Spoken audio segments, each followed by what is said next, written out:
Well, you're here because you dream of boosting your city's economy, right? Maybe you have an industrial commercial chain that's a veritable cash cow. Or perhaps your commercial sector whines about a lack of well-endowed clientele. Tourism. Yes, folks, tourism. That magic cash cow. It could fill your city's coffers directly by tourists spending at your commercial properties, public transportation, or even through some delightful little DLC extras. Fancy seeing your income chart burst into a dazzling fireworks display? Tourism is the next frontier. In this guide, I'll untangle the complex web of how tourism works and how certain DLCs interact with it. We'll also take a detour through the land of hotels and retreats. Feel free to skip around with timestamps and chapters, though I promise you won't want to miss anything. So, as you begin unlocking milestones, you'll unlock parks. Don't be fooled. These are not mere green spaces, but beacons for tourism. They will descend upon your city by any means available. Sadly, at first, that's only the highway. Tourists come with deep pockets and a burning desire to empty them before they can leave. They'll splurge at the right commercial areas or attractions until they're penniless. Then, much like migratory birds, they'll depart. Although, not always the same way they came in. Now, you might think that's all there is to tourism. Sure, you could take this basic information and construct your own grand strategy. But let's make this a two-lane street. I'll delve a bit further into tourism mechanics and briefly explain how certain DLCs can juice it up.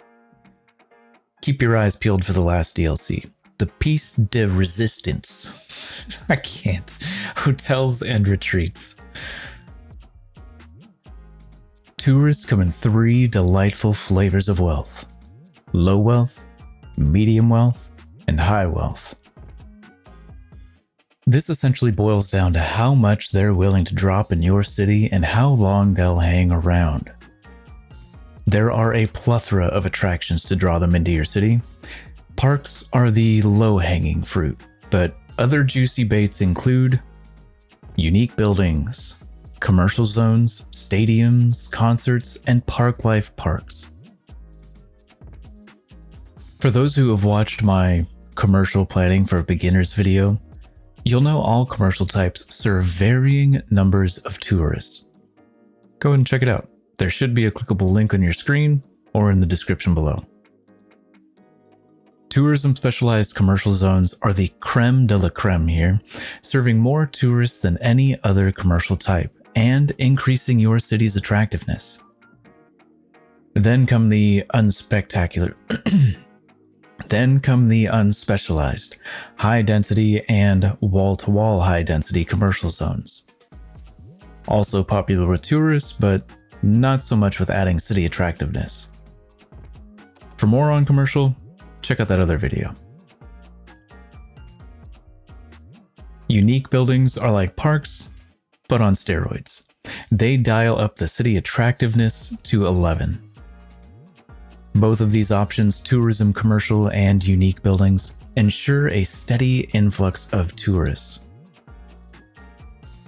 Now, having these tourist magnets is great, but how will these tourists get in and out of your city? Enter public transportation. From bus terminals to train stations, airports, and harbors, these can significantly reduce the tourist rush on your city roads. Friendly reminder, the airport's DLC is a way to milk these tourists. Once they've landed in your city, how will they navigate from point A to point B? That's where public transportation again comes to the rescue, shuttling them from their arrival point to their chosen destinations. Remember though, these tourists are on a one-way trip to Bankruptcy Boulevard. They'll need nearby commercial areas and easy intra-city transportation to find places to give us their money. You might have heard the argument about separate public transportation for residents and tourists. Now, I'm not as seasoned as some, but in my experience, I've found that both tourists and residents seem quite happy to share. After all, some residents also enjoy visiting the city's attractions and desire to visit commercial zones. Now that you understand some of the basics, as well as a little bit about the After Dark and Airports DLCs, let's get to the meatier stuff. How do the other DLC stir the stew pot? Here's a tease. Think stadiums and concerts. Yes, they're two different DLCs, but they're like twin brothers from different mothers. They hold events that pull in tourists like ants to a drop lollipop. The stadiums and concerts ratchet up the cash inflow through ticket sales, victory prizes, and the not so obvious one, the spending at local businesses and attractions. So here's the drill.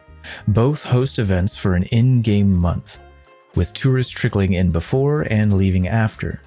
Some may even slip out during the event for a quick shopping spree or sightseeing jaunt. Stadiums have a 13-month cycle, a 12-month cooldown after the month-long event. Concerts, on the other hand, are more frequent with a 7-month cycle and a 6-month cooldown post-event. Being different beasts, these attractions demand careful placement near city entrances and exits, or at least ensure a high-capacity transit connection. Think of them like a wild party. Mismanage them, and your city might end up in one big mess. Parklife parks also pull in tourists, albeit in a more consistent and orderly fashion. In my experience, amusement parks attract the most, followed by zoos, nature reserves, and finally, city parks. But wait, you also have control.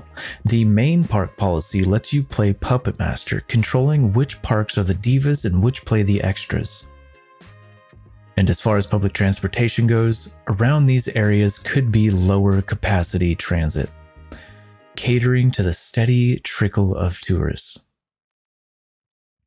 Of course, there are other DLC that have impacts on tourism, but I found these to be the major ones. If you feel I missed an important one, let me know in the comments below. Finally, let's check into the world of hotels and retreats. This DLC presents an exciting avenue for tourism-centered income. Will it boost your overall income? Well, that's a maybe. It could be just a little, or it could be a lot. The key idea with this DLC is to drain tourists' wallets faster, getting them to leave sooner. Ideally, preventing them from commuting across the city for a measly hot dog. Hotels essentially serve as buffers in the tourist experience. Think of them as warehouses in the industrial chain. They help control and direct the tourist flow, ensuring your city doesn't suffer from tourist-induced indigestion. There are tourist types in this exciting DLC. Nature tourist, business tourist, sightseeing tourist, and shopping tourist. They correspond to different aspects of your city, from green spaces to commercial zones. If you have it, they'll show up. Before we dive into the hotels themselves, you should know that they don't add to city attractiveness, so you don't need to worry about an influx of tourists just from adding a few hotels around town. The question is, how do we leverage this new hotel mechanic? First, pinpoint the tourist attraction you wish to capitalize on. Next, choose a suitable hotel for the location. Don't be the person who plants a cabin rental amidst skyscrapers. That's like trying to run a marathon in flip-flops. It probably won't work out. Ensure the area has the resources that make that hotel profitable. If not, feel free to shuffle your zoning around. Lastly, make sure there's easy access to transport tourists out of the city. And there you have it. We've journeyed through the world of tourism, understanding what attracts them, where they splurge, and how to effectively manage their impact. Now, my dear city builders, I challenge you to implement these ideas. And if you enjoyed this virtual excursion, why not join our budding Discord community? Share your city's progress, draw inspiration from others, and maybe even inspire someone like myself. Anyways, thank you for watching. I appreciate your viewership, and I hope to see you in the next one. Bye bye.